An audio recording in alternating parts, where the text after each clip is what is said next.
ठीक आहे. पुतला आपल्या बीड जिल्ह्यामध्ये एकूण 109 FIR आत्तापर्यंत पोलिसांनी त्याच्यामध्ये दाखल केलेली आहे.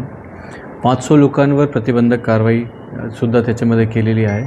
पुतळेच्या बाबतीत शासनाचा GR आहे, शासनाचे नियम कायदे, त्यामध्ये जिल्हा स्तरावर समिती राहते, त्याची समितीची परवानगी घेऊन पुतळा बसवता येते. त्याच्यामध्ये वेगवेगळे डिपार्टमेंट्सची NOC आणि ग्राउंड लेवलची रिपोर्ट बघून त्याच्यानंतर पुतळा बसवता येते.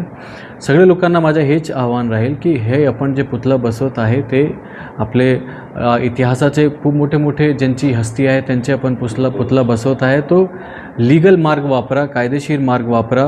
पुतळा समिती जो आहे जिल्ह्याच्या लेवलवर त्यांची परमिशन घेऊन लीगली त्याच्यामध्ये वापरा, जेणेकरून उत्साहात आणि आनंदात तुम्ही तिथे पुतळा बसू शकते, सगळा नियम कायदा फॉलो करून.